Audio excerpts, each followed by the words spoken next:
Buenas, ¿qué tal? Bienvenidas, bienvenidos. El hola, ¿qué tal? Que no lo has vuelto a decir, amiga. Y no, pues ya te lo apropiaste Sí, tú. sí, ya sé cómo se apropia de nuestras vidas el dinero. Todo el chiste de todo el gag va a ser completamente... El tema de hoy da para muchos chistes. Bueno, como Y saben. tristezas. Exacto, pero donde hay vulnerabilidad y faltas, hay comedia. Pero bueno, antes de empezar con el tema del dinero, bienvenidas a los nuevos, las nuevas. ¿Quiénes sois nuevos? Los papás de Maggie, bienvenidas. ¿Y qué más? Trae más gente nueva. Maggie es de la familia. Muy bien, bienvenidas. Muy bien. Bienvenidas, no sabemos. Nosotras somos... Tú ya te he visto. Nosotras somos, yo soy Paula Andrea Fernández, yo soy filósofa, magisteria en filosofía, doctoranda en educación. Y aquí está Florencia Franco, psicóloga, psicoanalista, tecnera, Rivera, especialista también en violencia de género, ahorita está trabajando más con niñas. Y bueno, aquí desde más o menos les contamos la dinámica desde el psicoanálisis, desde la filosofía, analizamos un tema en particular y bueno, hacemos un poco un jam filopsicoanalítico personal, un poco aquí vamos contando intimidades, las vamos soltando y luego hacemos un espacio de debate. Es como una jam, porque si bien leemos un poco, obviamente, o pensamos sobre este tema para venir aquí sale lo que sale. Es decir, como que vamos hilando, como es una conversación, tiene su matiz improvisado. Y para empezar, esto no sé si está prendido, pero bueno, creo que se escucha. Sí. Para empezar, yo pensaba, claro, yo soy la menos indicada para hablar del dinero, primero, porque soy un desastre. Bueno, de hecho eres la más indicada porque eres quien peor lo sabe. sabe. Si vamos a la experiencia práctica, soy la que no tendría que estar aquí en este momento. No, pero pensaba que tengo la misma relación, porque a mí lo que me va a interesar hoy hablar es de no solo el dinero como cosa en sí, que creo que le corresponde más a la filosofía, sino la relación de cada uno con el dinero, el vínculo que tiene cada persona, cada sujeto con el dinero. Y yo pensaba, para empezar por mí, que tengo una relación muy parecida con el dinero, digamos que la misma relación que tengo con el dinero la tengo con el tiempo. Empezando por San Agustín, que decía que si nadie le preguntaba qué es el tiempo, él lo sabe, pero si te lo preguntan, es raro, ¿no? El dinero es lo mismo, es como algo que damos por hecho y por sentado que sabemos lo que es, pero ahora se torna complejo explicarlo. Y luego siempre es algo que falta, nunca es suficiente, siempre se escapa, ¿no? De hecho, el otro día pensaba, decía, ¿cómo no se puede pedir tiempo prestado? ¿Te imaginas pedir dinero como el dinero prestado, pero tiempo prestado? Hay un libro muy bonito de Michael Ende, el de la historia interminable, pero que se llama Momo, que es precioso, no sé si lo han leído, y si no, se lo recomiendo. Que así muy rápidamente habla precisamente de tiempo prestado. Es que lo dijiste y lo pensé, porque narra la historia de una chica huérfana llamada Momo que vivía en un teatro y los niños iban a visitarla constantemente, jugaban con ella, pero luego se iban con sus padres y todo el mundo le decía, vete con Momo, si te pasa algo, vete con Momo. Pero poco a poco los niños iban quedando más tiempo y algo extraño estaba pasando y los padres no pasaban tiempo con sus hijos. Así que Momo fue a averiguar qué estaba sucediendo. Y lo que sucedía era que unos agentes vestidos de gris, que se llamaban precisamente los hombres grises, iban a proponerle un negocio a todos los padres. ¿Quieres pasar tiempo con tus hijos? ¿Quieres en la vejez tener tiempo con tus hijos? Pues tienes que ahorrar tiempo. Ahorra tiempo. Danos el tiempo que te quede, a nosotros te lo guardamos en un banco de tiempo para que luego se lo puedas dar a tus hijos. ¿Y qué pasaba? Los hombres grises volvían el tiempo que se convertía en una flor, consumían, les cuento toda la historia, pero es muy bonito, consumían toda la flor, la volvían cenizas y fumaban unos puros de tiempo, que era aquello que los mantenía con vida. Entonces, ahorrar tiempo era precisamente darle tiempo a un otro y no ejecutarlo, no llevarlo a cabo, no vivirlo precisamente con aquellos por los cuales se quería preservar el tiempo. Qué interesante, mira, lo podría haber escrito yo, pero no se me ocurrió más tarde que precioso, aparte que es un libro infantil, esos como que no son infantiles. Ahorrar tiempo, aparte usamos esa equivalencia, ¿no? También queremos ahorrar tiempo constantemente. Como ahorrar dinero, ahorrar tiempo. Bueno, al final yo creo que el dinero tiene algo que ver, y por eso decía lo que es lo que siempre falta, ¿no? Aún cuando uno conoce gente de mucho dinero o de más dinero que uno, siempre el dinero es algo que falta. Siempre entra en los discursos como que nunca es suficiente, ¿no? Aún Bill Gates o Donald Trump son los que más piensan en dinero. Todo el tiempo están pensando cómo hacer dinero. Es decir, uno dice, bueno, si yo llegase a tener el dinero que tiene esta gente, me dedicaría a irme a una playa y tomar sol todo el año. No, ellos son los que más piensan, incluso más que yo y que cualquiera de nosotros, en hacer más dinero. Entonces siempre el dinero es algo que falta, en el sentido que nos pone a producir un plus, ¿no? Y ahí, bueno, ya seguramente nos aterriza un poco en un concepto un poco marxista, que es como ese plusvalor, esta cuestión de siempre puede haber más, siempre se puede sacar más, siempre se puede tener más. Marx a eso le llamaba el fetichismo mercantil, ¿no? Que hay muchos filósofos que, bueno, entramos muy en materia, pero dos cositas por nombrar antes de hablar de filosofía propiamente. Pero Marx le llamaba esto a esta acumulación cuando ya el dinero no representa un valor de cambio de uso, porque finalmente el capital es, por definición, el dinero es el paso del valor de uso al valor de cambio, se supone. Es algo que ya no uso propiamente porque pues, el papel moneda, ¿para qué me serviría? Pues sería como una hoja de papel. El papel moneda realmente no vale nada, vale lo que representa, vale por lo que lo puedo cambiar. Pero el problema es que si viene el nacimiento del capital, ese intercambio de valor de uso por valor de cambio, pues ya el papel moneda empieza a representar un valor en sí mismo. Y eso le llama un fetichismo mercantil. O sea, ya la gente quiere acumular por el hecho mismo de acumular. Y hay un filósofo muy interesante contemporáneo que está, bueno, que es un personaje que es Zizek, que hablaba que hay algo de la dimensión del goce que se puede ver con la cuestión del dinero, porque ya en sí mismo hay un circuito del deseo que no tiene final, que era lo que nombraba ahorita Flor, porque es algo que siempre está en falta y que siempre estamos volcados a eso, nunca es suficiente dinero. Pero antes de ir a profundizar un poquitico más en este aspecto, a mí me parecería interesante ir con etimologías y un poquitico con la historia del dinero, porque el dinero nunca ha sido igual, ¿sí? O sea, nació, de hecho, la palabra dinero etimológicamente viene del latín denarius, que significaba que era el nombre de una moneda romana de plata muy usada en el Imperio Romano. Ahora pues se toma como pues, el conjunto de medios, el conjunto de elementos que pues sirven para intercambiar, que tienen como un valor de intercambio. Lo interesante es que un datico curioso, en inglés, money, viene del latín moneta, que era un templo donde se ponían, se recolectaban las monedas. Y esto viene muy de la mano a cuando apareció el papel moneda, cuando apareció el dinero como lo conocemos. Siempre empezamos en el dinero en relación como diferencia con el trueque. Porque el dinero, y eso pues es bastante sencillo de pensar, ¿no? Era muy difícil intercambiar algo pues que el otro quizá no necesitaba. Porque aquí caíamos en un problema. Si todos necesitamos en este momento gallinas, por mucho que tú me quieras dar 40 vacas, pues necesitamos esas gallinas. ¿Qué hacemos que valga para todos por igual sin necesidad de contar con la necesidad particular de cada momento? Por eso tenían que estandarizar algo que se pudiera intercambiar siempre de la misma forma. En su momento, pues lo fue algo escaso, bienes escasos.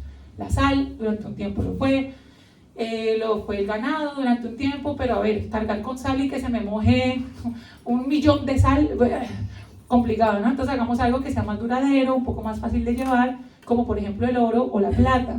Pero el oro y la plata también se volvían un poquito difíciles de llevar. Entonces durante un tiempo después apareció el papel moneda. El primer lugar en donde apareció el papel moneda, aquí haciendo como un recuento, fue en la dinastía Tang en China en el siglo XVII y se llamaba, dato muy curioso, Hiaozhi, no soy china, Hiaozhi, eso. Y mucho tiempo después, más o menos en el siglo XIII, vino a aparecer en Europa el papel moneda. ¿Y cómo aparecía?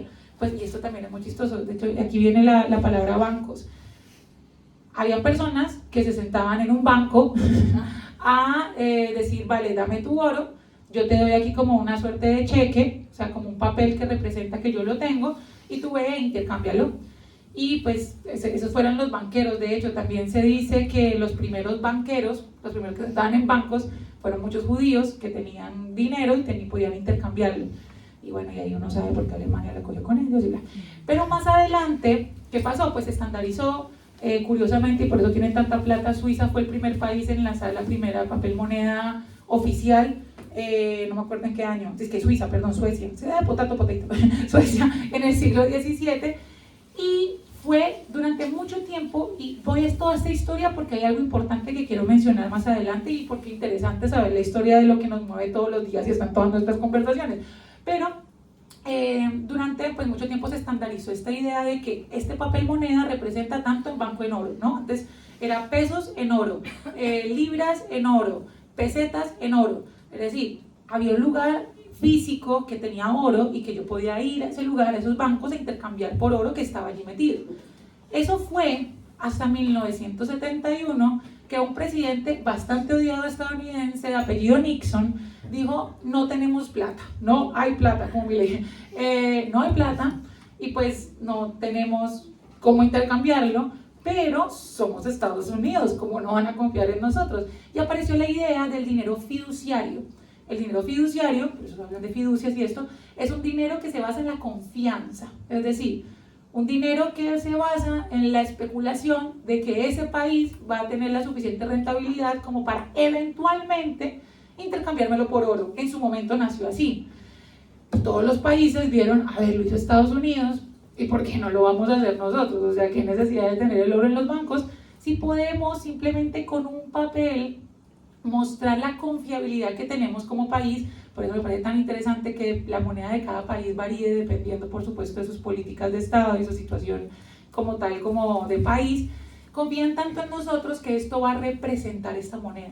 Y aquí vamos, y estamos en un momento donde yo pensaba: ¿será que hago una performance y rompo un billete de 50? Y digo: no, el billete de 50 es plata, al menos uno falso, pero que le tenemos tanta confianza a un pedazo de papel que en ese pedazo de papel depositamos el intercambio de nuestro tiempo.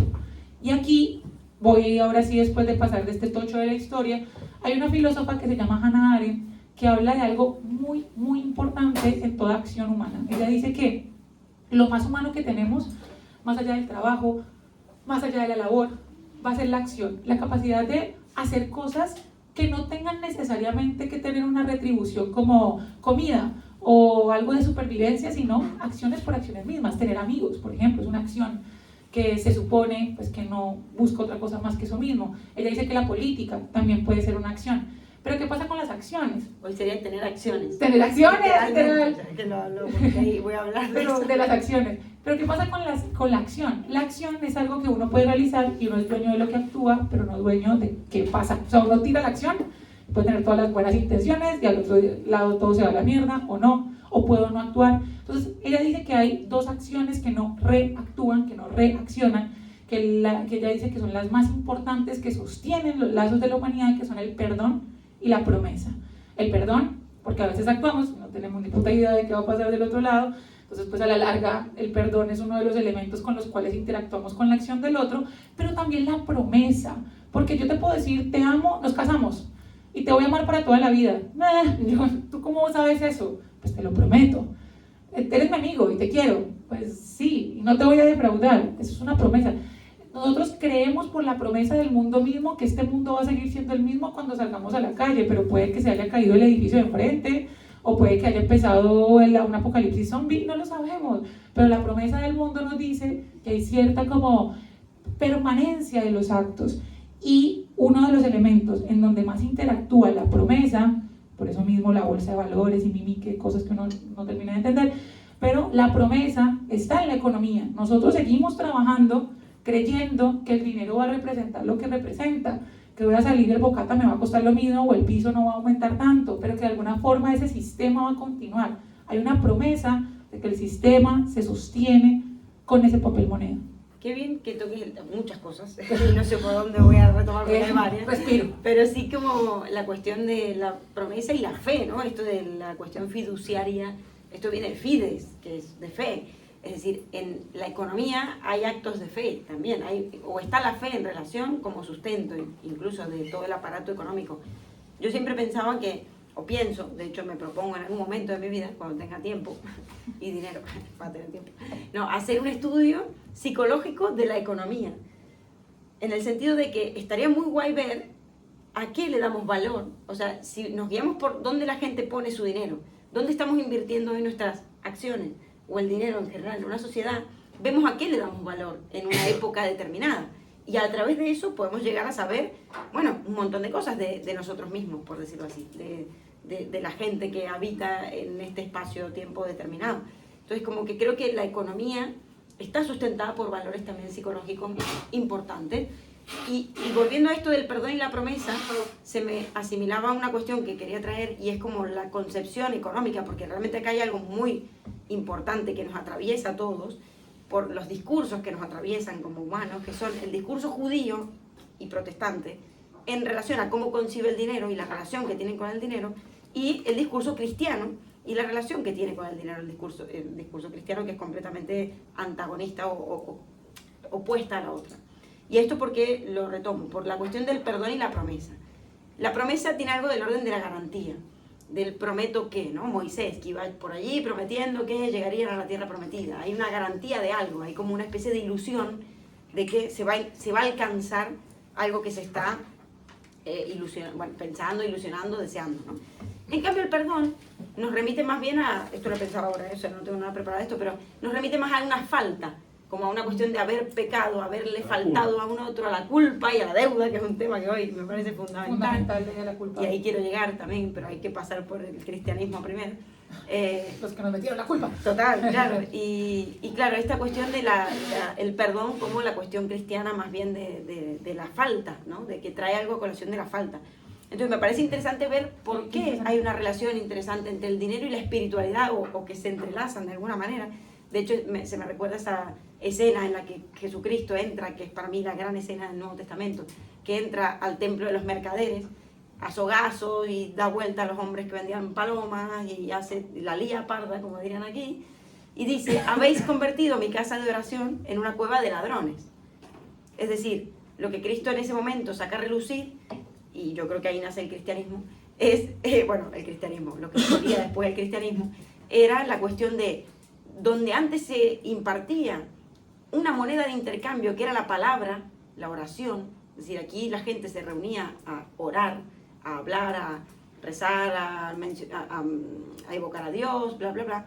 Ahora se ha convertido en un mercadillo, básicamente. Es decir, en un puro intercambio, ya no de palabras, sino de mercancías.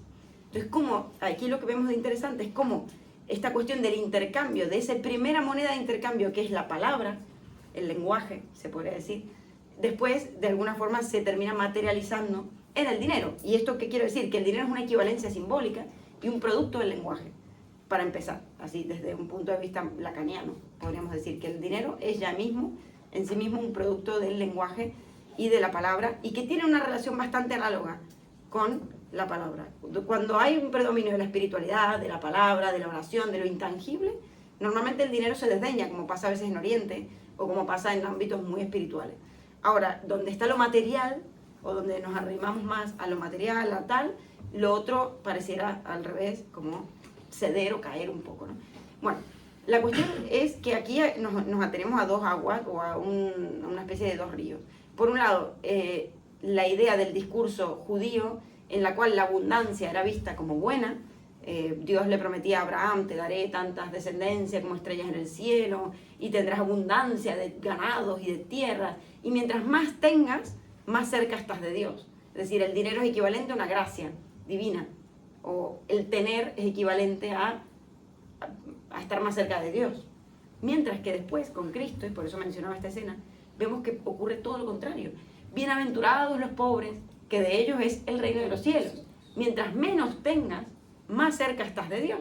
Y el dinero se empieza a concebir como algo impuro, corrupto, sucio, algo del orden de lo mal visto, ¿no? Algo que te aleja.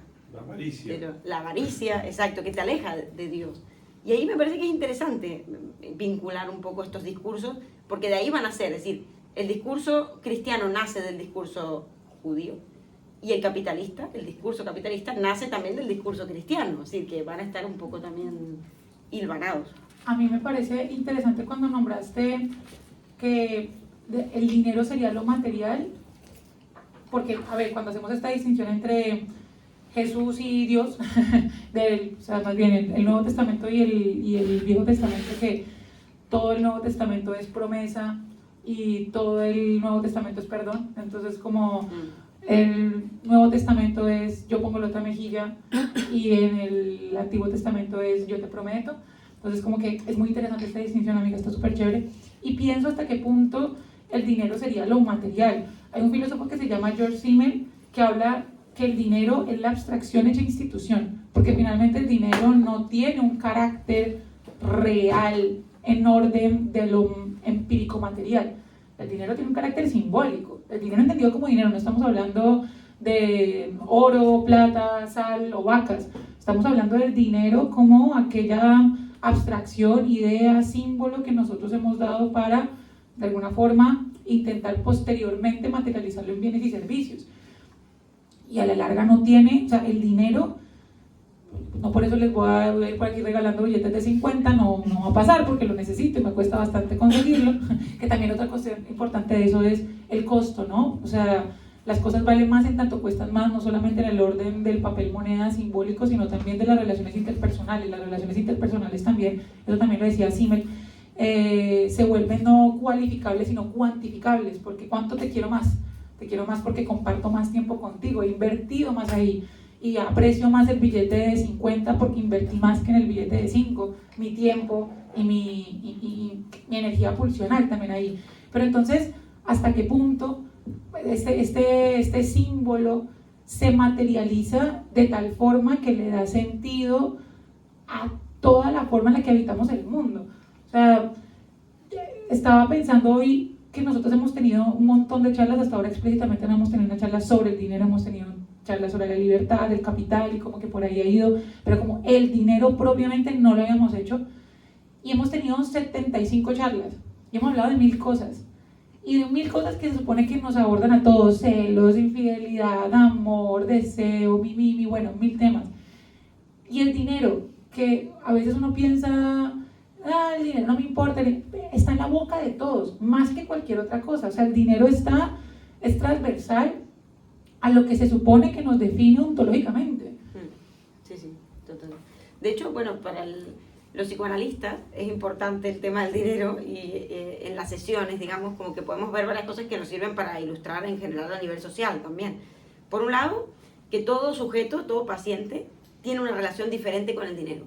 Siempre está el paciente que acumula deuda y te paga tarde porque se olvida. O el paciente que te paga de más, o el paciente que te paga de menos, o el paciente el que viene y te dice que le parece barata la terapia, o que tú le pareces una psicóloga barata, o el que te dice que en realidad es muy caro y que no lo vale. Es decir, como que cada paciente va a tener una relación muy diferente con la manera de pagar. Y para nosotros, desde el psicoanálisis lacaniano, los honorarios forman parte de toda la estructura del dispositivo analítico. Y por tanto, la hora de pagar y de cobrar también tiene mucho que ver con el sujeto. Es decir, la relación que tiene cada uno con el dinero habla de uno mismo, habla de las relaciones que tiene uno mismo, no solo con el dinero en sí, como esto que decíamos de algo simbólico, sino también probablemente uno tenga una relación similar con, como dijiste recién, la economía libidinal, que por algo se le llama así, economía libidinal, con las personas, a veces con el dar y con el recibir. Y en ese sentido nos vamos a Freud, que Freud va a pensar un poco el tema de el dinero en relación a la etapa anal, que en Cataluña es interesante pensar esto y no nos va a dar tiempo a abordarlo, pero es interesante, ¿no? Como toda esta cultura del ahorro. Dicen que los catalanes son tacaños, dicen. Ellos mismos lo dicen, yo me autorizo a decirlo porque tengo muchos amigos catalanes y gente muy cercana catalana que se autodefine como, gente tacaña, así que no, o que cuida el dinero, no sé cómo decirlo, pero que digamos que no van por allí precavidos, pasta, ¿no? Se podría, retentivos. Son precavidos emocionalmente también. Y ahí fíjense como toda una cultura del cagatío, o el tío, ¿no? Estos que están allí, hay varios. Caga, tío, caga. Y esta figura que tiene que está con abajo cagando con el el caganero. O sea, hay y eso representaba, pues me lo han explicado así, se ponen los pesebres porque representa como para el abono, ¿no? Pues como fertilidad. Igual, el tío también, ese palo ese, es porque en épocas de mucha pobreza, pues entonces llegaban con su palito y era como ponlo en tu chimenea. Entonces, para que el palo representaba, mira, te doy de algo que no tengo para que tú tengas. Exacto, mira, bueno, pero el tener, claro, bueno, es que esto es lo interesante y retomo el cagatío para explicar la cuestión que Freud viene a decir sobre el dinero. No, el tío. El tío. Porque lo que hace el tío es cagar. Vale, muy bien. Cagar regalos. Bueno, eso es un niño. Eso es un niño en la etapa anal. Según Freud, las etapas del desarrollo, en la etapa oral es el bebé, podríamos decir, antes del año, que solo llora y ni siquiera demanda porque todavía no ha podido aprender a pedir lo que quiere, sino que simplemente llora y la madre, el padre o quien esté allí lo interpreta y le da lo que cree que necesita. Tiene hambre, tiene frío, tiene sed y lo asiste, ¿no? Pero hasta ahí llega, es decir, el bebé no pasa de ese umbral. Pero en la etapa anal, que es justamente a partir del año y hasta los 3 años, hay una etapa del desarrollo que los que trabajamos con niños la vemos, o los que tienen niños en la familia o cerca, que se ve todo el tiempo. El niño cambia de estadio. Ya no es solo el niño que llora y el otro va y le asiste, sino el niño al que le empiezan a pedir cosas. Es decir, el niño al que el otro le empieza a demandar. ¿Y qué es lo primero que le demanda? Que cague en el inodoro. Y esto parece una tontería, y los que no tengan niños lo verán como una tontería, pero los que trabajamos con niños o están en contacto, es tremendo. Es una etapa que, bueno, es verdad que hay niños a los que se les da más fácil, pero no es fácil. Es decir, no es fácil porque no es algo natural ir a un váter a hacer las necesidades. Para nada. Lo fácil es, no sé, dejarlas ir y ya. Obviamente hay toda una cuestión de lo que se llama el control de esfínteres, ¿no? Y de asumir conciencia, de tomar conciencia del propio cuerpo que se va a introducir en todo este proceso. Porque el niño tiene que saber cuándo le viene y por tanto reconocer el cuerpo y saber cuándo lo da. La cuestión es que el otro le va a pedir que haga eso en el váter. Y es cuando el otro ya le empieza a demandar a él algo. Y por eso el niño, y esto lo vemos cada día, va a interpretar las heces como un regalo que le hace al otro. De hecho, si ven a los niños cuando se los hacen caca. premia, adeu caca, y claro, porque el niño lo ve como una cosa sucia, fea, la caca, ¿no? Esto ya lo vemos después con el tiempo. El niño lo ve como algo que se ha desprendido de su cuerpo y se ha ido y se ha perdido.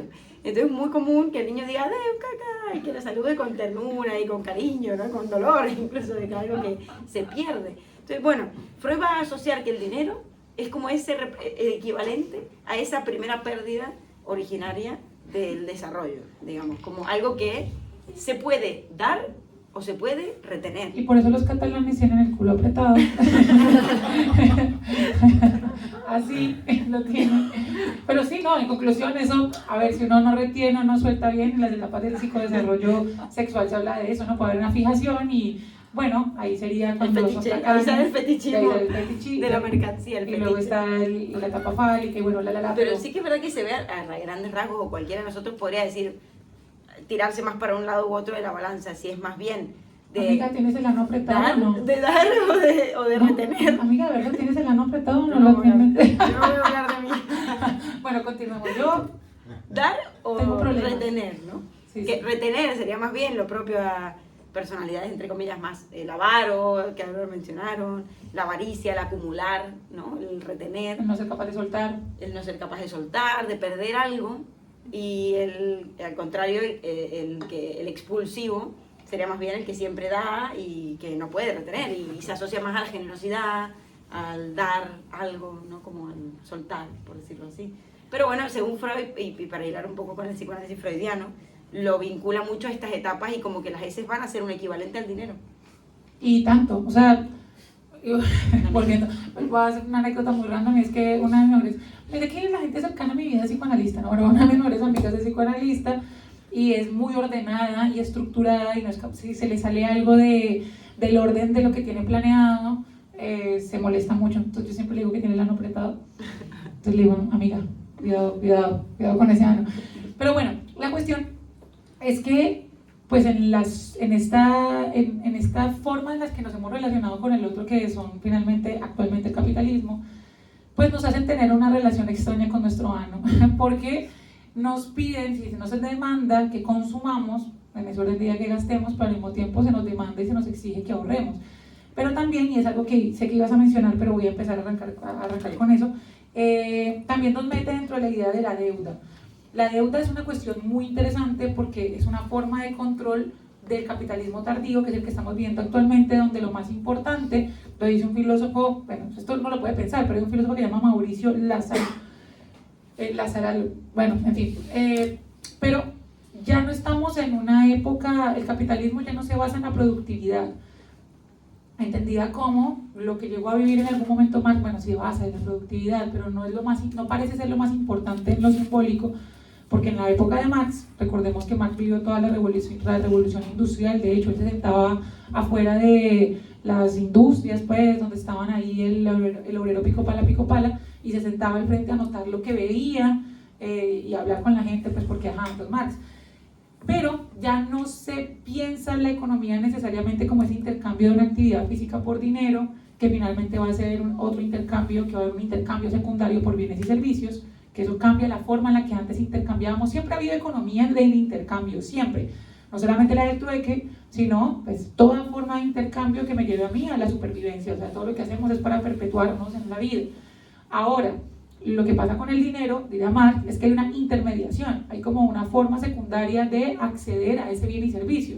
Yo puedo producir un tomate, pero yo vendo ese tomate para luego comprarme otro tomate en la tienda. Y esa diferencia, y cómo funciona el capital, pues esa diferencia de valor que se gana el capitalista por aquello que vende, que el otro le sale menos costoso, esa diferencia de valor se le llama plusvalía o plusvalor, que ese sería el modo de producción capitalista básico, es decir, la forma en la que nació el capitalismo. Pero la forma en la que funciona hoy el capitalismo es no desde un sistema productivo, sino desde un sistema de deudas. Nosotros nos endeudamos con un banco para poder acceder a ese bien y servicio, y en ese orden de ideas hay como una doble intermediación para llegar al producto final. Entonces yo produzco, me endeudo y accedo al bien y servicio.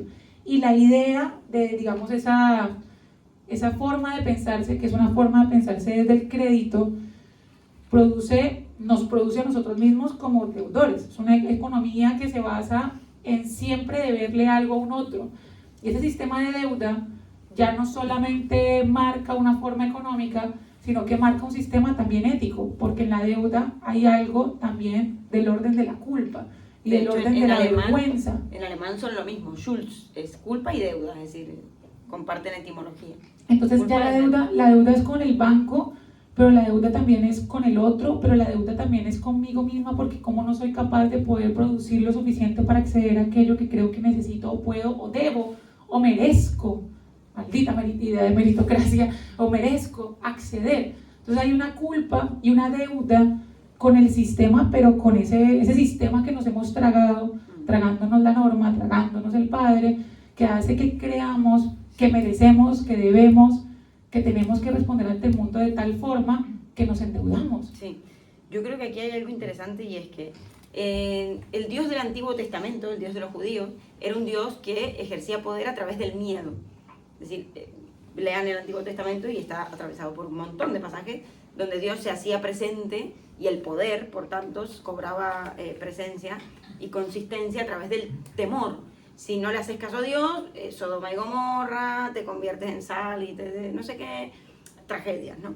En el cristianismo, digamos que el arma del poder, más que el miedo, es la culpa. Y esto lo va a decir Nietzsche. Es decir, Nietzsche va a analizar cómo funcionaba la moral de los esclavos y va a decir, evidentemente, el cristianismo se apodera y las instituciones, ¿no? La iglesia o el poder cristiano, si se quiere, ejercía sus tácticas a través de la culpa. Por tanto, ¿qué quiere decir? De dejar al otro en falta, de tú eres un pecador y tienes que hacer algo para enmendar todo esto, ¿no? Es decir, entonces tú ya partimos de la base del pecado original, de que eres un pecador. Sí. Y a partir de allí tendrás que hacer ciertas cosas para, bueno, que te aceptemos y que al menos no te matemos. Poder retribuir, poder pagarle a la falta. Exacto, entonces ya te deja ahí. Ahora, el discurso capitalista, que es de alguna manera el discurso del amo, pero evolucionado, porque tiene cosas más perfectas en el sentido de que es un discurso que, Lacan lo decía, siempre se retroalimenta de todo y todo se lo apropia para hacerse más grande, por decirlo así, más perfecto. Y como que no, que todos los discursos que han surgido en los últimos tiempos que van en contra del capitalismo se los termina comiendo el capitalismo y haciéndolos parte para vender. Como los libertarios. Todos. A todos me refiero al discurso, que no digo que se los haya comido en su totalidad, pero hoy vemos cómo el movimiento LGTBI también, el capitalismo se apropia y vende un montón de merchandising, el feminismo también se vende como merchandising, que el pañuelo, que no sé qué. O sea, todo el capitalismo se lo apropia para vender. Pero el capitalismo va a convertir la culpa en deuda, es decir, va a ser como esa inversión también. Y va a mantener esa misma moral de los esclavos a través de la deuda en el sentido de generarnos un enganche, porque al final siempre estamos en falta y nunca llegamos, y a la vez estamos pidiendo créditos y hipotecándonos la vida, por decirlo así, haciendo que el sistema funcione de esa manera siempre. Qué locura que todos los caminos nos trabajando para el sistema. Qué locura que todos los caminos nos lleven a Dios. O sea, el Dios dinero, es sí, que el Dios, ¿qué es hoy Dios si no en algún punto el reemplazo. ¿Qué es hoy el dinero, perdón, sino el reemplazo de Dios? Y digamos los rituales que se han ido sustituyendo precisamente porque hemos matado a Dios y matamos la normativa que nos ha guiado moral hasta el momento, los rituales se vuelven el capitalismo mismo. O sea, el gran ritual es el capitalismo y el gran Dios sería el dinero, pero todos los caminos nos conducen a algo más allá de nosotros, a algo trascendente a lo cual podamos aferrarnos para dar un sentido. A mí me parece muy loco que si hay aquí católicos, hay la oración del mea culpa, la oración del yo confieso, o sea, y es que voy a decirla, yo sé que aquí la tienen algunos presentes si son o tuvieron familia católica, pero es: yo confieso ante Dios Todopoderoso y ante ustedes, bueno, vosotros, hermanos, que he pecado mucho de pensamiento, palabra, obra y omisión. O sea, he pecado de todo, de pensamiento, de palabra, de obra y de omisión. Lo que hice, lo que pensé, lo que no hice, todo lo pequé. Por mi culpa, el gesto. Por mi culpa, por mi gran culpa. Por eso ruego a Santa María Siempre Virgen, a los ángeles y a los santos y a ustedes, hermanos, que oren por mí. O sea, ya no me acuerdo el resto de la oración, perdón, pero todo el inicio es: yo siempre estoy en falta, y como estoy tan en falta, yo confieso que estoy en falta, y yo confieso que pues precisamente he pecado, y como he pecado siempre voy a estar en relación al otro, como lo hablamos la otra vez cuando hablamos de si se podía ser amigo del ex. Lo hablamos hace como 3 sesiones, y hablamos que cuando hay odio, pues, la conversación lleva un poco como a la relación amor-odio, que el odio te mantiene vinculado de alguna forma. Aquí el pecado, en relación a la falta, en relación a la deuda, te mantiene siempre, y en el catolicismo, la deuda a Dios siempre te mantiene ligado a Dios, porque yo he pecado ante Él, porque estoy comprometido ante Él. De alguna forma, la deuda, el pecado, la vergüenza en el dinero te mantiene atado a ese sistema que produce capital. A un otro, total. Y al otro, pues que te Entonces, claro, da el dinero. Aquí lo interesante, y como ya estamos llegando al final, sería pensar qué relación tiene esto después de la muerte de Dios. Es decir, después de lo que Nietzsche va a decir que es la muerte de Dios, como esta figura justamente inmaterial, que no se podía ver ni aprender de forma tangible en el mundo, y que deja de estar. Pero sin embargo es curioso, porque Dios, tanto para el Antiguo como para el Nuevo Testamento, si bien no tenía una envergadura material, era aquel que nos veía, aquel que ve todos tus pasos, aquel que guía tu conducta, que te orienta, que te habla, que te escucha. El gran hermano divino. Claro, exacto. Cumplía funciones muy importantes. Entonces, cuando esta figura, por decirlo así, esta función psicológica muere o deja de existir, ¿qué surge en su reemplazo? Y de ahí no es casualidad que Walter Benjamin se haya referido al capitalismo como religión. Es decir, Benjamin va a decir que el capitalismo es una religión. Donde, ¿cuál sería el Dios? Nos podemos preguntar. Bueno, no sé, lo tiro como hipótesis, que esto ya no sé de dónde lo he sacado, si es que lo estamos diciendo aquí o qué. Pero un poco el dinero. El dinero, hoy por hoy, en una época hipermaterialista, adquiere el estatuto de sagrado. Es decir, le rendimos culto casi al dinero. Se quiere tener dinero solo por dinero. Que habría que diferenciarlo, y los invito para el debate porque no lo sé, entre el dinero como sagrado o el dinero como fetiche, el fetichismo de la mercancía. Es decir, como solamente la cuestión de fijación en un objeto material en el cual se acumula y hay una fijación que vela la falta, porque claro, fetiche, es importante aclarar esto. ¿Qué es un fetiche para Freud o para Lacan? El fetiche es por ejemplo, recordemos el paradigma, ¿no? El zapato rojo, ¿no? O yo qué sé, la braga, o siempre un objeto que estaba antes de que el niño o la persona, el sujeto, se encontrara de lleno con la castración en la mujer. Es decir, el fetichismo freudiano, después podemos analizarlo y ver qué significaría en Lacan, más lógico, pero desde Freud lo que aparece es que el objeto del fetiche es normalmente el último objeto que el sujeto vio antes de encontrarse con la falta de pene, se podría decir en el sentido literal. Después, esto es más metafórico, pero en el sentido literal es cuando el niño se encuentra que hay alguien que no tiene pene, que no todo el mundo tiene el falo, entre comillas. Después esto de verdad que deriva en muchas... Porque la mujer es un hombre sin falo. Claro, entonces el niño se queda fijado a ese objeto y no quiere reconocer que se puede no tener. Entonces ahí sí que nos introduce una lógica. Piénsenlo solo desde la lógica, no tanto desde la novela freudiana, porque ahí pierde interés, pero sí desde la lógica que hay del fetiche, en cuanto que vela lo que no hay. Y claro, ahí hay una paradoja, ¿no? En el sentido de quedar fijados o fascinados con el dinero como aquello que vela lo que no hay, porque a la larga lo que está en falta es todo aquello a lo cual se puede acceder, pero es que se puede acceder a todo. Y como al todo no podemos acceder, pues al dinero sí. Entonces, digamos, es ese intermediario hace todo que no se accede. El dinero puede comprarlo todo, ¿y qué es todo? O sea, ¿qué?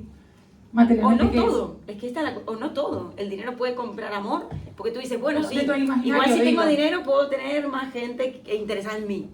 Bueno, pero no comprarás amor, en todo caso estarán interesados, que es diferente, ¿no? O comprar salud.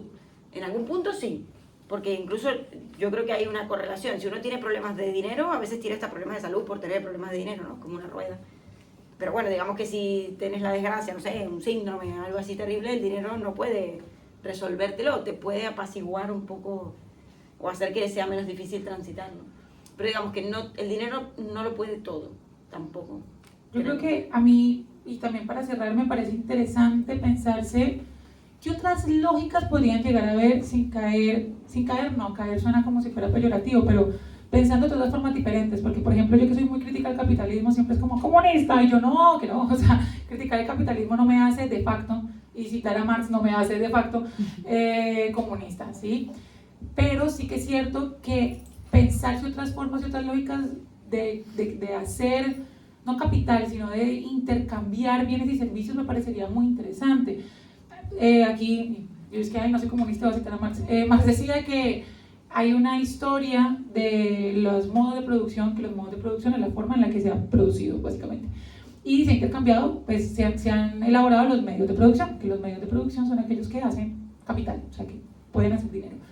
Y ha habido muchos modos de producción. Primero teníamos como una suerte de comunismo primitivo, que era el sistema de trueque. Luego pasamos al sistema esclavista, donde, bueno, trueque de un lado no era bastante voluntario, pero pues lo estaba. Luego pasamos al sistema feudal. Y actualmente, que el sistema feudal es como el protocapitalismo, pues estamos en el capitalismo. Lo que piensa Marx es que orgánicamente la evolución de la historia, también era un filósofo de la modernidad tardía, entonces pues piensa que estamos en un progreso, ¿no? Que vamos a mejor, que somos lo máximo, y bueno, luego vemos que no necesariamente hay progreso. Walter Benjamin, que lo citaste, decía que progreso no hay, para nada. La idea de progreso es una idea bastante ilusoria y utópica que tenemos como humanidad, pero bueno, en fin.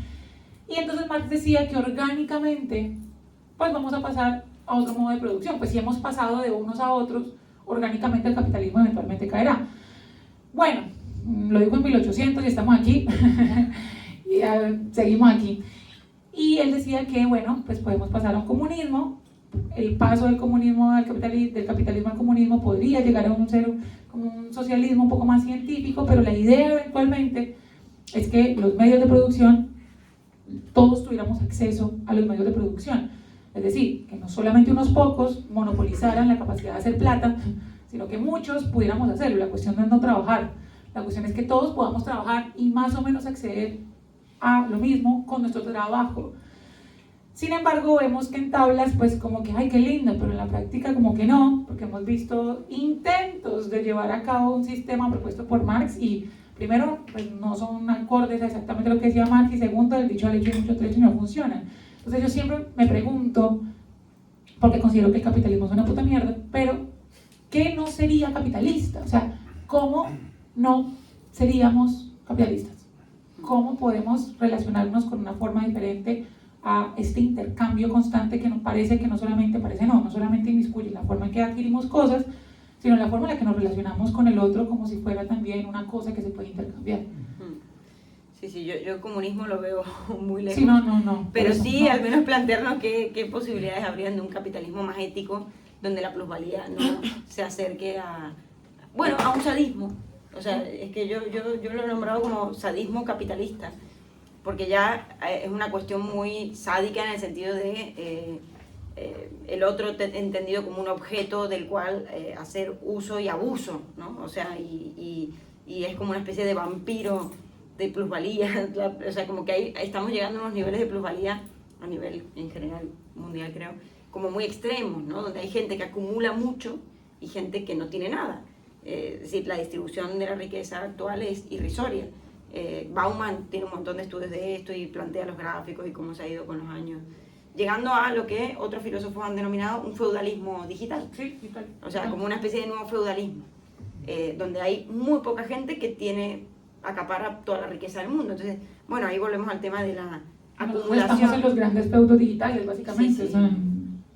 Sí, acumulación de capital versus, los que no tienen nada. Entonces, del comunismo, como digo, creo que estamos años luz, o sea, no lo veo igual, lo veo como utópico, pero sí que al menos plantearnos de qué forma se podría regular. ¿Qué alternativas Esta habría? tendencia humana a la acumulación. Es que al parecer lo hay. Esto que hablamos de las etapas retentivas, del retener y querer quedarse todo para uno, esto Sí, existe. no, es que no es culpa y del hay gente capitalismo. que es así. O sea, Es que es eso, la pregunta eterna de, eso es medio, ¿de qué fue primero el huevo o la gallina? De, ¿el hombre hace cultura o la cultura es el hombre? Bueno, esa pregunta ahí como que siempre está como a la base de toda antropología, pero es lo mismo con el capitalismo no es que me oprima, ¿no? Nosotros hicimos el capitalismo, es el resultado de nuestras formas de relacionarnos. ¿Qué hacemos para cambiar el capitalismo? Pues morirnos todos. Bueno, y podemos seguir al debate. Vale, eso, vamos al debate porque queda muchísimo, o sea, es un tema infinito. Sí. Pero bueno, hasta aquí se ha podido y que surja lo que no ha salido ahora en el debate. Gracias.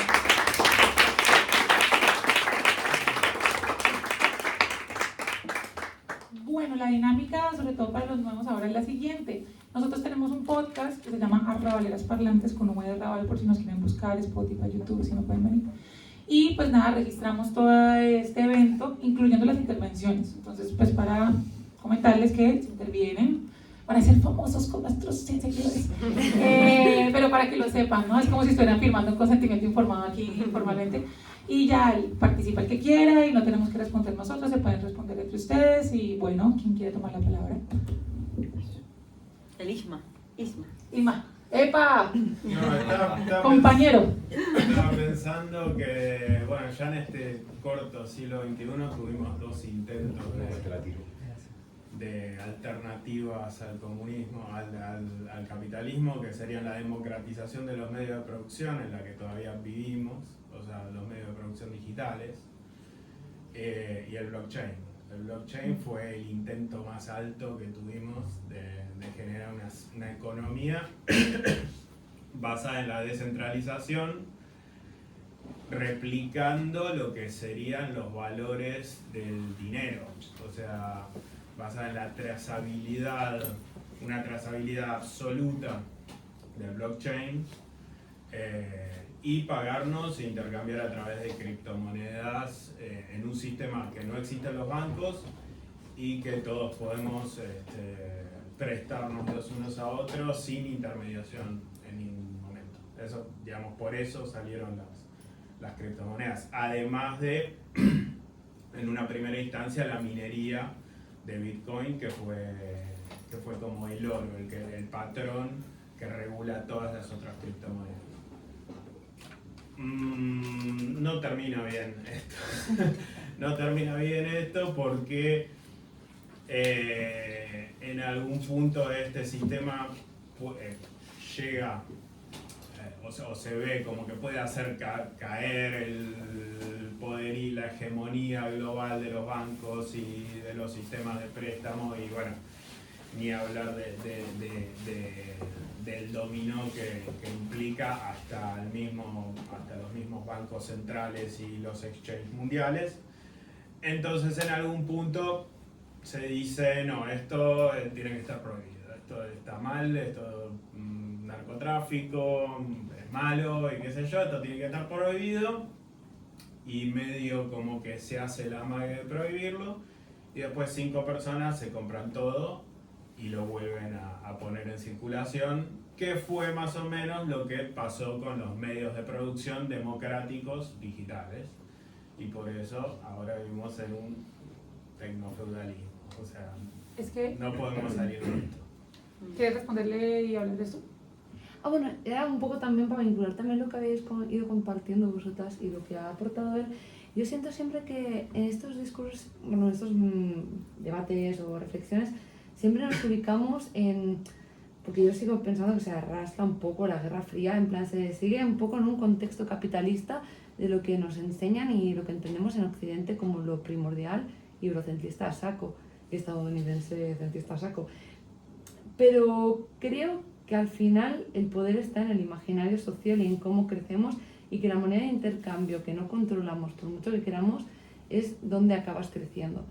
Y yo, por ejemplo, en mi última experiencia en China me di cuenta de que su gran moneda de cambio es el cómo creen en la producción y en la forma de producir, en la idea del rol de comerciantes que tienen, en el estudio de comerciantes que tienen de haber venido a España, por ejemplo, mucha gente migrante de China, y ya irse de España. Ahora mismo hay un movimiento de que se están marchando porque ya han hecho su rol de comerciantes aquí y se van a otro lado.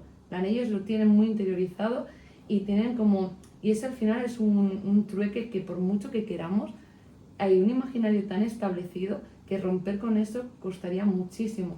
Y es como lo que no acabamos de reflexionar nunca en Europa ni en Occidente en general, porque aquí aún estamos estancados en el capitalismo, que creo que sí que ha ido siendo un poco tambaleado, porque el precio del capitalismo ha sido como, por ejemplo, el COVID, al final no deja de ser el precio de la globalización, el verte en una situación pandémica, porque las migraciones libres, pero luego ves el movimiento migratorio de China y es como, tienen muchas políticas políticas comunistas, pero realmente el capitalismo que tienen es solo en la economía. Realmente están creando su propio movimiento, están creando su propia dinámica, están estableciendo unas bases que nos están pasando como la mano por delante de creemos que no hay un cambio, pero realmente sí está habiendo un cambio.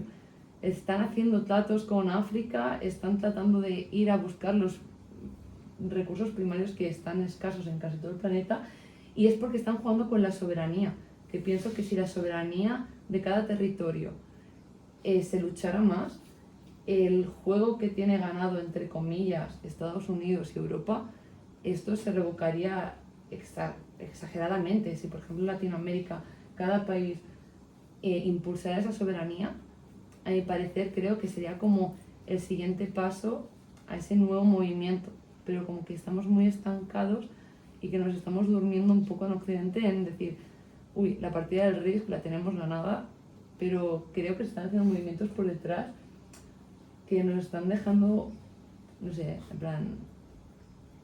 Que más que nada porque en China, por ejemplo, tienen su propia forma de pago. Llegas allí y pagas con Alipay.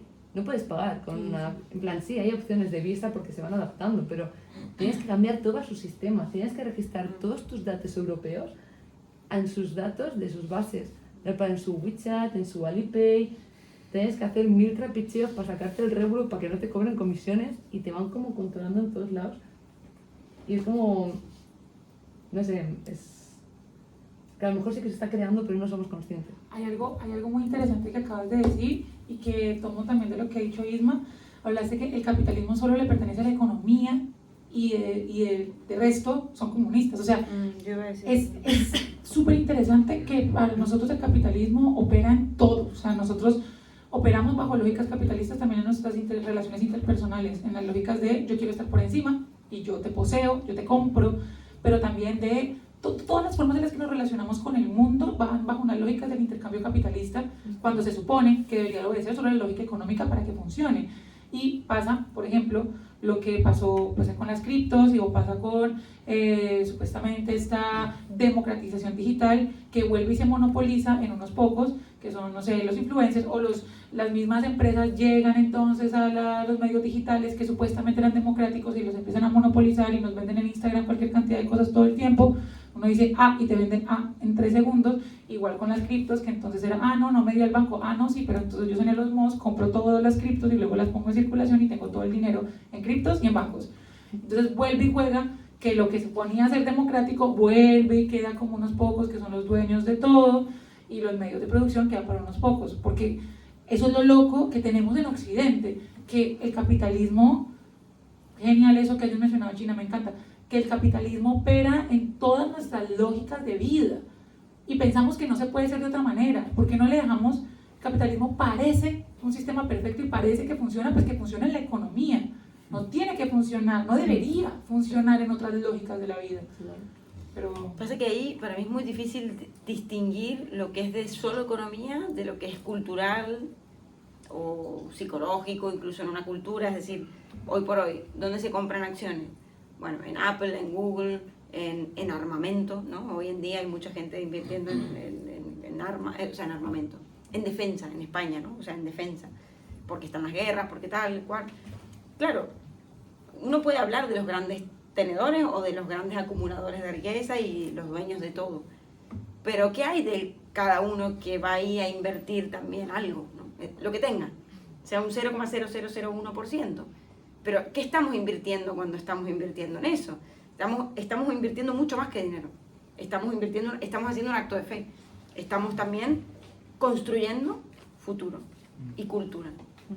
Entonces, ahí es donde para mí, bueno, se juntan. Yo no he ido a China, me encantaría ir y agradezco lo que han contado. Sí. Lo pienso más desde aquí, solo por lo occidental. Y solo una cosita muy chiquita, ¿qué tanto nos hemos comido el cuento del capitalismo? Que lo creemos la mejor forma cultural de existir, porque nos han vendido que nos hace libres, porque somos libres de podernos comprar un iPhone o vestirnos de Prada o no. Eso nos hace capaces de desarrollar libremente nuestra personalidad, y el capitalismo nos ha vendido que nos da una libertad. Ese es el sueño de Occidente, porque tiene que ser así. O sea, yo porque con un corte, si tengo el corte de pelo diferente o el pelo de colorado en la parte de enfrente, soy más auténtica. Que la autenticidad no me la da eso necesariamente. Puedo tener el mismo corte que todas las personas aquí a mi alrededor y tener una vida auténtica. Pero el capitalismo nos ha vendido que la autenticidad es mi unicidad, mira lo diferente que soy. Y egoísta también, bueno, no sé. Sí, sí. Yo me quedé pensando, No, tú idea. me quedé pensando que el capitalismo no es solo en relación a la economía, como dice la Flor, sino en relación a los medios de vida. Todos hoy por hoy nos relacionamos de una forma capitalista porque vivimos atravesados por ese sistema, o sea, en relación a las parejas, en relación a los objetos, en relación a, no sé, todo el mundo, ¿no? Creo que el punto del capitalismo es intentar obtener la plusvalía, es decir, intentar obtener un plus de algo con lo cual yo me vinculo. Esa es un poco la propuesta del capitalismo, porque si no sería economía. La economía es un intercambio, nosotros estamos en constante intercambio con el mundo, pero hay algo que tiene ese intercambio de capitalismo y es intentar obtener algo más de ese medio, o sea, de ese intercambio con lo que sea lo que yo me vinculo. Y es un poco lo que nos atraviesa a todos en el mundo. Nos atraviesa desde lo económico, desde lo habitacional, desde las relaciones de pareja, desde las relaciones con el psicólogo, desde, no sé, de lo que quiera. Y creo que, bueno, es difícil escapar de ahí. Aunque seas chino. Los chinos igual están yendo a África a buscar que materia prima. ¿Para qué? Para obtener un plus. Una ganancia, pero cuando regresan, no sé, digo, aquí me corrijo, no digo a China, pero cuando regresan se ve dentro de lo colectivo, o sea, pienso, no sé, es que hasta qué punto. Lo curioso es que, por eso digo que también es el imaginario, lo que tú vas como recogiendo de una manera que por mucho que quieras, al final es como el cariño a un hijo, ¿no? En plan, por mucho que tú quieras, si tú no has estado presente durante toda su crianza, es muy difícil que ese niño vuelva a tener esta filosofía, lo que hacía antiguamente de, oye, Cristina, ves a ver a tu abuela, tal, ves a tu... Luego te sale solo, es algo innato que te sale porque ha habido una educación. Entonces, en China, por ejemplo, esto no lo controlamos aquí, pero allí el hecho de que tú puedas facilitar el estudio universitario a la gente africana, tú que facilites el tratarles de igual a igual, sin esa dualidad de bien empatera, ¿no? Esa clasificación, esa no tú, no eres el... Al final hay tratados que no permiten subir a la persona migrante de África más allá de Turquía, Italia y España. Si tú ya tratas de esta manera, al final no estás dejando de manera natural que salga ese cariño que a lo mejor en un futuro lo necesitarás. Por ejemplo, ellos eran conscientes que territorios como Hong Kong iban a rechazar cuando hicieron en su momento el pacto de decir, vale, tanto tiempo no será nuestro, ahora ya acabó el pacto, es nuestro. Y ellos ya saben lo que acarrea romper y reeducar a las personas. Que obviamente a nosotros desde el sensacionalismo en el que nos han educado y la ética y la moral nos parece súper heavy y no es lo que decía, ¿no? La compañera de, ahora no es que yo sea abanderada del comunismo, no, nada de eso, ni estoy a favor de la reeducación, ni los campos de concentración que hay, ni nada. Me refiero de que son conscientes de una manera objetiva de lo que es el cuidado para luego en un futuro el ir cosechando un poco. Eso me parece súper interesante. Las lógicas del capitalismo, aquí suena aquí como vamos a sacar la bandera roja así, pero las lógicas del capitalismo son muy... Sí, primero hacer hincapié, ¿no? De criticar el capitalismo no es hacerse comunista, criticar el capitalismo no es hacerse comunista, repitámoslo todos juntos, pero me parece muy loco las lógicas del capitalismo del cortoplacismo capitalista. El cortoplacismo capitalista es, tengo plata ahorita, la gasto ahorita, me muero ahorita porque vive rápido, muere joven y deja un cadáver hermoso, fin. Son las lógicas del hedonismo puro y duro, que vale, está bien, pero también son las lógicas de yo me adelanto en la fila, son las lógicas del si yo tengo y tú no tienes está mejor, son las lógicas de que lo que pasa en Estados Unidos con los migrantes que ya están nacionalizados estadounidenses, que es como que pongan una muralla, me importa un comino porque yo ya tengo la nacionalidad, que se mueran ellos.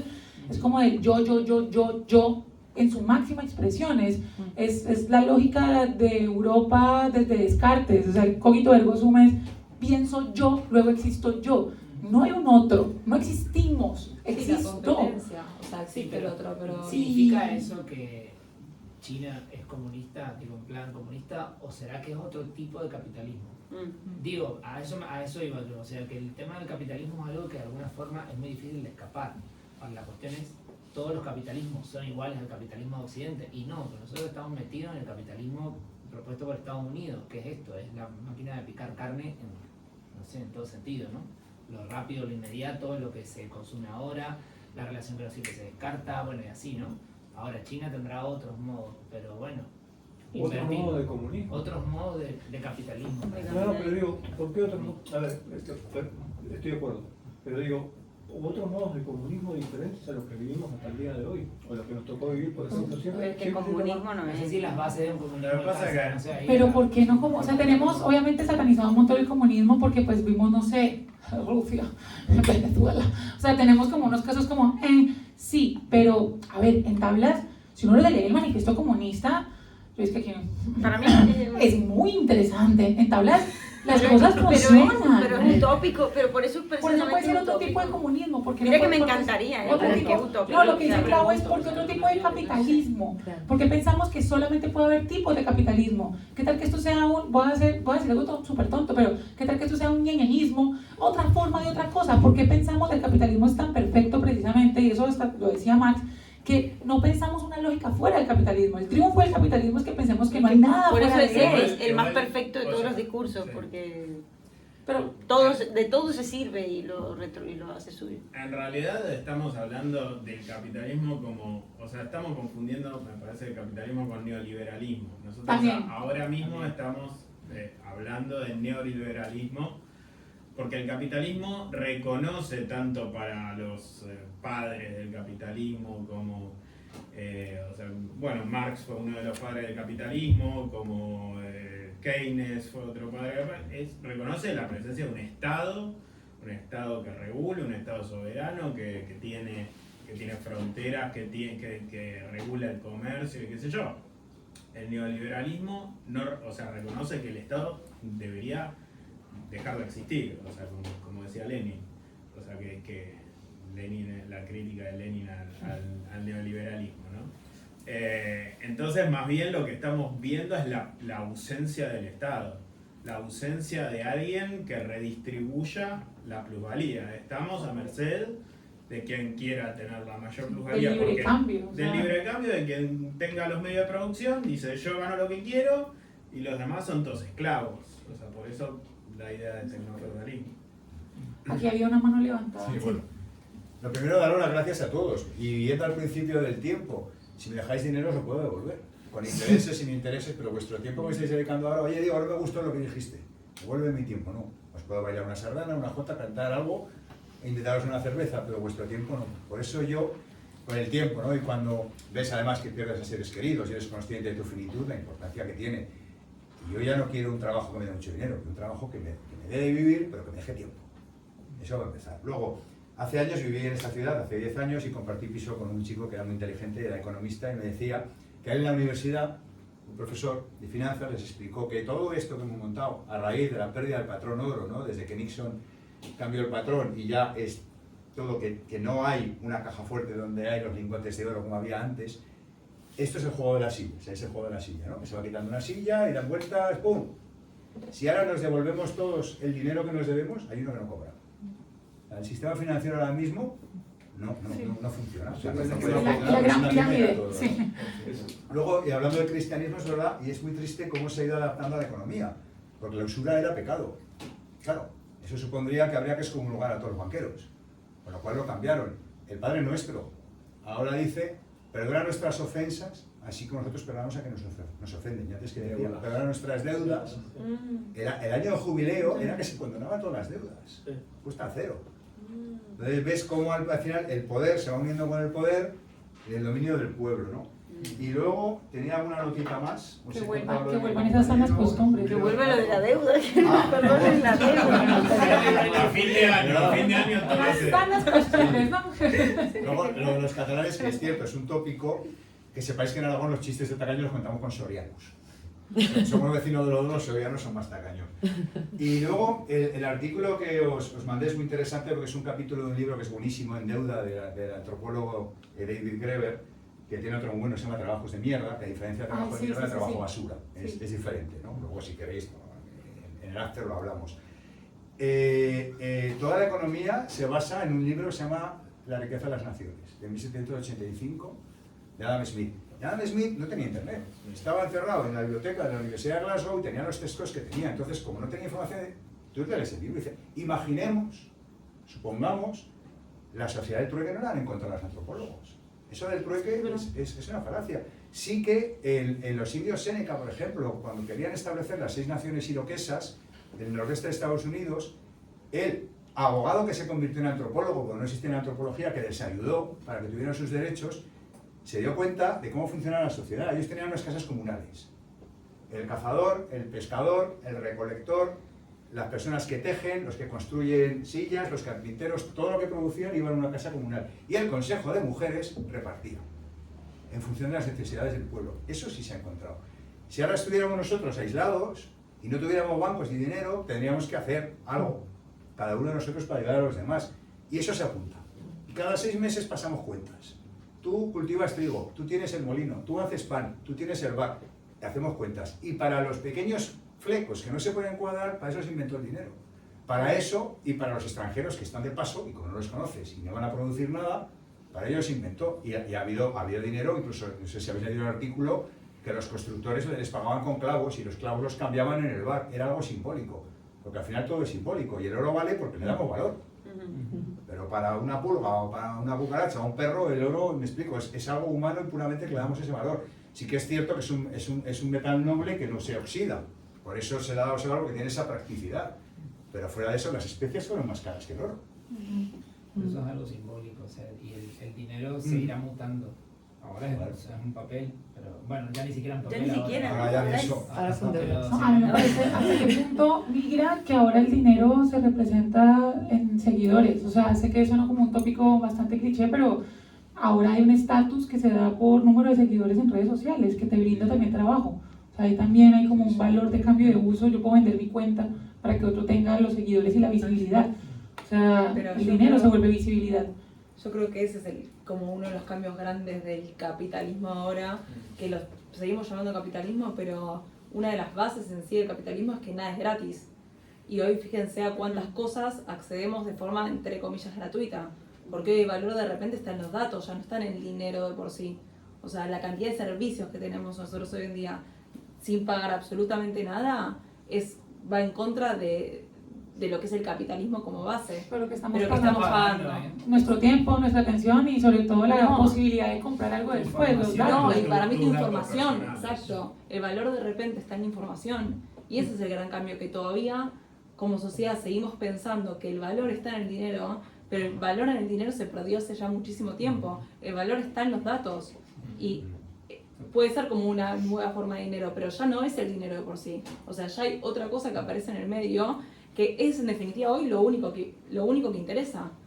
Imagínense que no sé, tenemos Google Maps, tenemos ChatGPT, tenemos las redes sociales, o sea, hoy podemos hacer un montón de cosas y lo que no es gratis es muy barato, porque ya la cantidad de cosas que accede a la clase media eran cosas que antes eran de la aristocracia y hoy podemos viajar 5 veces al año si queremos, tenemos vuelos por 30 euros, o sea, de repente es como que el dinero en sí ya ni siquiera simboliza el valor de las cosas. Perdió, pero ¿qué estamos pagando a cambio? Sí, sí, total. Tú que has hablado de los chinos, yo cuando estudié chino en los 90, no había entonces el estudio de chino en la universidad, ni en el instituto de idiomas, ni en la escuela de idiomas, y estudiaba en un restaurante chino, Tazongguo, Gran China, en Zaragoza, Y me sorprendió, claro, poco a poco lo vas conociendo, son muy cerrados, o por lo menos lo eran en los 90, además los de Zaragoza son todos de la provincia de Zhejiang, de la ciudad de Hangzhou, y no trabajan con bancos, o sea, tienen su propio sistema financiero, y la carpintería la hace un chino y el otro no sé qué, y qué garantía hay, no firman nada, es su honor. Sí. Claro. Pero es que hemos perdido la lealtad nosotros en nuestra cultura, ellos la tienen, y el honor y el respeto a las personas mayores. Esto a nivel de empresa es complicado, trabajar en una empresa y un ingeniero de 30 años no puede darle órdenes a una persona de 50. Ahora ha cambiado, te hablo de los años 90, por ese gran respeto, que tiene cosas buenas, pero a nivel industrial pues tenía sus problemas, ¿no? Y así funcionaban. Y ahora una de mis primas está casada con un nepalí y es exactamente lo mismo. Y son muy gregarios, te meten a toda la familia en casa. Sí, sí, es muy curioso, es decir, que a veces eso, nuestro propio etnocentrismo, que todos somos etnocentristas, los chinos los primeros, porque China en chino es Zhongguo, que significa país central, que esto es universal en todo el mundo. Alemania, el himno alemán, Deutschland, Deutschland, Liberales, Alemania por encima de todo, en España no se vive como en ningún sitio. Eso es universal, ¿no? Entonces de ahí la importancia de conocernos, para evitar los conflictos étnicos, conocer la otra edad y al otro, ¿no? Y el sistema chino, yo creo que flipé, y es verdad, les gusta el dinero en los negocios, o sea, yo decía, pues estos son comunistas. No, la idea que yo tengo del comunismo tiene nada que ver con ellos, Es que, porque les gusta el dinero y el negocio, y como a nadie. Y cuando estuve en China lo mismo, o sea, la feria que hacen en Cantón cada 6 meses era brutal. Está guay, te agradezco un montón las intervenciones que han estado buenísimas, pero claro, quizás la diferencia a veces entre el intercambio, el comercio, digamos, o el negocio, y la acumulación meramente como fetichismo casi de la mercancía, porque por ejemplo el mundo empieza a conocerse, o sea, empiezan a conocerse las culturas a través del comercio, es decir, cuando los fenicios iban a Egipto a intercambiar madera por tal, y así es como que también, bueno, lo que uno no tenía lo tenía el otro, y se intercambiaba y se enriquecían las culturas a partir del comercio. O sea, hasta ahí, perfecto. Pero otra cosa distinta es como esta cosa de hoy en día, creo que es más bien que está más acentuada en esta acumulación, ¿no? Como es un mero fetichismo, en una fijación, en algo que vela una falta. No quiero que me falte nada, no quiero tener ningún tipo de posibilidad de estar cerca de que algo me falte, y por tanto me blindo, y todo está puesto en el tener fálico. En psicoanálisis diríamos como más una cuestión fálica, que no es tan... no tiene tanto que ver con el intercambio. Pero también el tener por una presencia social. Sí, el tener por el tener. Sí, o sea, tener por tener, y tener lo que sea, tener estos seguidores, dinero, propiedades, pisos en Barcelona, claro. Lo que ¿no? Por ejemplo, el segundo hombre más rico de España murió sin que nadie lo conociera. ¿El de Mango? Luengo. Si vas al supermercado veréis que hay unas alubias y legumbres en Luengo. Se le llamaba el Bill Gates aragonés, era el hombre más, era el más rico de Aragón y el 10º de España. Y murió sin que nadie lo conociera, porque era un perfil bajo, es decir, no buscaba opulencia para un reconocimiento social. Bueno, pero de hecho, a él se le daba a los hijos, a él le daba a los nietos, porque sus hijos que compraban coches, tenían una vida de lujo, porque era millonario, y en cambio los nietos no. Claro, pero también pienso que nosotros conocemos mucho a Bill Gates, Donald Trump, no sé qué, pero deben haber miles de banqueros, familias como súper recontra ricas, aquí incluso en Cataluña, en España, donde sea, y que no sabemos ni los nombres, porque se mantienen en este perfil, que son los más inteligentes al final, evidentemente. Bueno, realmente que el rico no es el que más gasta, sino el que más aprieta el puño. Sí, a eso le llamaba Aristóteles cremastía, la acumulación, que era lo que criticaba realmente, porque Aristóteles en la Ética Nicomaquea hablaba que el intercambio es natural, o sea, lo que hemos concluido orgánicamente es como intercambiar es natural. La cuestión es la acumulación del intercambio. Exacto. Y ahora, y hablamos de comunismo y capitalismo. ¿Qué relación con el dinero hay? Porque hoy no era una charla sobre el capitalismo propiamente. Todos los caminos conducen. Entonces, yo pensaba, no sé, no tengo idea, porque ahí esto lo manejas mejor tú. O sea, yo me preguntaba si en el capitalismo el estatuto del dinero es más bien el del uso, y en el comunismo el de intercambio, ¿o no? ¿O cómo lo...? Yo creo, no sé, estoy así lanzando cosas. Lo que pasa es que no sé, siento que el capitalismo opera desde la diferencia y el comunismo opera desde otro lugar. No voy a decir desde la igualdad porque de pronto caigo en otros lugares, pero opera como desde la diferencia. O sea, el capitalismo funciona desde que haya uno que gane más que un otro y desde la idea de ganancia, que es el plusvalor. Pero opera desde la diferencia. Sí o sí tiene que existir la diferencia. Alguien que esté más arriba que otro, alguien que contrate a otro, alguien que tenga más medios de producción. Así opera el capitalismo, siempre desde la diferencia. El comunismo quizá desde otro lugar. Eso es lo que me parece interesante. Por eso, no sé, los judíos, por ejemplo, que también operaban bajo lógicas como las de China, que es como, ¿por qué tuvieron tanto dinero? Porque se contrataban entre ellos todos. O sea, yo contrato a mi primo, a mi tío, a mi abuelo, a todo el mundo que está aquí. Mientras que el capitalismo no opera desde ese lugar, opera desde yo tengo esto, tú no lo tienes y si tú lo llegas a tener me lo quitas a mí. Esto es mío. Es desde lo polar, desde la diferencia.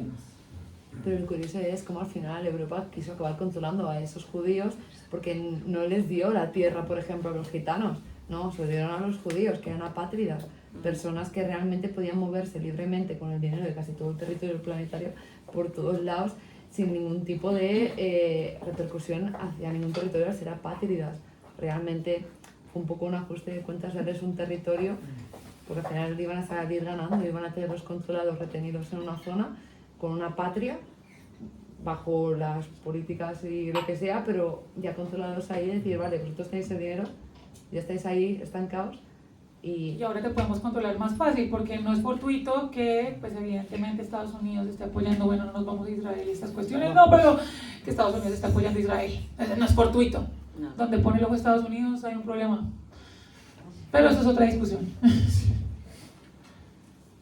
Con todo lo que hemos hablado, a mí también me queda la duda de qué es el capitalismo, porque al final si en China se hace capitalismo económico, pero a nivel social, de valores, de colectivismo, se puede seguir manteniendo, y aquí no.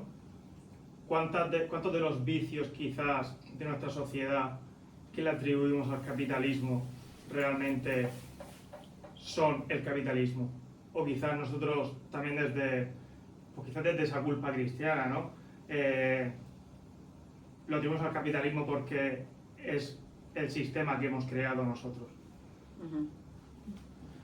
Es que no es una respuesta única, porque lo que pasa es que lo económico es producto de lo social. O sea, cuando uno piensa en un sistema económico, uno piensa en un sistema socioeconómico. O sea, no hay forma, creo, por mucho que uno hable del neoliberalismo, a diferencia del capital, cuando uno habla de neoliberalismo, uno dice capitalismo neoliberal. O sea, como que, y siento yo aquí lanzando, me parece hasta un poco una redundancia. O sea, creo que no hay manera de hacer economía sin sociedad. Entonces, pero por eso, si es capaz de existir el capitalismo sin ese factor social de la manera que lo tenemos aquí, quizás estos vicios de nuestra sociedad no son innatos del capitalismo. Sí, entiendo dónde quiere llegar. Es que yo también creo que es como que estancamos mucho, ¿no? Que es muy curioso cómo actuamos de manera muy fluida cuando hablamos, por ejemplo, de sexualidades, teoría queer y tal, pero luego entramos en temas económicos y políticos y es como capitalismo es comunismo. Y es como, yo creo que no somos conscientes de que a lo mejor, yo entiendo, sobre todo en ciudades como Barcelona con tanta globalización y tal, caigamos en generalizar de que somos capitalistas. Pero realmente España, tú te pones a leer la Constitución y la redistribución y todo es súper mega comunista y socialista. Las becas generales es la cosa más social y básicamente el estado de bienestar, que esa después de la Segunda Guerra Mundial es la cosa más socialista, comunista, habida y por haber, y vivimos con ello. Que se pague un paro, o sea, que yo claro, en la TAM yo digo... O sea, eso es inherentemente capitalista, o sea... Que se pague un paro. El estado de bienestar es de Keynes. Keynes es un pero al final la economista capitalista. Pero la dinámica, es decir, tú te pones a leerla y que aparte de hablarte de burros y mil cosas porque es del 78, la redistribución, centrarlo todo en el centro y luego cada comunidad autónoma acaba redistribuyendo un 10%. Y toda, en plan, vale, sí, hay un movimiento, hay un control del Estado, todo lo que tú quieras, en plan capitalista, tal y cual, pero al final estás tratando a todo el mundo un poco con dinámicas o socialistas o comunistas. Me refiero... Yo sí estoy más de ese lugar. A mí, yo digo en la TAM, yo en este momento estoy en paro y como explicarle a mis amigos colombianos que me están pagando por estar desempleada. Les parece una cosa irrisoria. Es que aquí es como, estoy en paro. Y lo ven como, bueno, es un momento de tránsito mientras consigo otro trabajo. Pero pensar, o sea, una persona en Colombia se queda sin trabajo y se muere. O sea, no tiene cómo pagar salud, que es privada, no tienen cómo vivir y se mueren. Y quedan en la calle y ya, y se murieron. O sea, pensarse eso, o sea, yo sé que estamos como, no, España o lo que sea, pero pensarse que el Estado me va a sostener durante un tiempo mientras es un momento de tránsito para otra cosa, es una locura y para ojo, los latinoamericanos. Y la reflexión realmente que hay detrás, tú por ejemplo, si te vas de España cobrando el paro, tú tienes que informarlos si estás más de un mes fuera de España. Es decir, hay soberanía en el país. Me refiero, si tú vas a salir fuera, el dinero se queda en el Estado. Si no lo informas, se te acaba sancionando. Me refiero que en el fondo no es tan globalizado como parece. Del palo, tú no puedes llevar la economía española fuera del territorio, porque te van a sancionar. Entonces, No, porque hay una estarás regla de cobrando. consumo, en realidad. O sea, yo te doy... Que además, o sea, vos pagás impuestos para que después se te devuelva un paro que vos mismo pagaste. Sí, sí, eso Pero sí. la Pero yo te reinversión digo, bueno, en Colombia del yo pago Estado- impuestos y pago declaración de renta, aún pago declaración de renta y que se devuelvan ni abate. O sea, en este momento no tengo sistema de salud. Fui a Colombia hace un mes, me enfermé y salí 250 euros así de téngalo. ¿Qué hacía? Pero acá no, acá puedo ni siquiera estar empadronada y voy a un lugar y al menos no me muero afuera. Yo lo que iba es que, por ejemplo, aquí hemos dicho cosas como tirar una patera atrás es capitalismo, montar un muro es capitalismo. Pero el capitalismo yo creo que tiene mil cosas que se puedan criticar, pero de verdad todo lo que hacemos mal en nuestra sociedad es el capitalismo.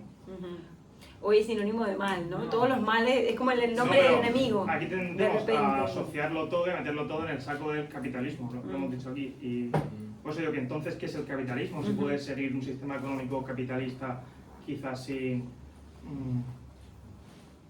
recurrir a esa falta de valores? Y también, hablando de valores, me ha parecido muy interesante la relación que se ha hecho entre el capitalismo y la religión, ¿no? Y cómo quizás sin esa culpa cristiana a lo mejor no se hubiera podido dar la deuda. Y entonces también mirando el capitalismo como sustitutorio de la religión en nuestra época, es posible, esto a lo mejor es muy loco, pero es posible que en esta sociedad en la que, por la caída de los dioses, que hay como una falta de reglas marcadas o de valores marcados, antes la sociedad se regulaba un poco por esa culpa y por esa vergüenza, ¿no? No voy a hacer esto porque de cara a la sociedad, como esto está mal, me va a dar vergüenza. Y hoy en día, como ya quien dice lo que está bien y lo que está mal, pues a lo mejor se está perdiendo. Puede ser que el capitalismo o este sistema esté controlando de alguna manera a través de la deuda cómo nos comportamos a la hora de que debemos generar esa confianza para poder ser deudores y mantenernos en esta sociedad, en este sistema. Sí, o sea, sobre todo, o sea, sí, sobre todo en Estados Unidos. En Estados Unidos, que es como la epítome, pues, de este sistema, nadie tiene nada, el Estado lo tiene todo, pero todo el tiempo están pagando, todo el tiempo, y puedes tenerlo todo, pero le pertenece al Estado, eres un buen deudor, de hecho se sostienen las deudas.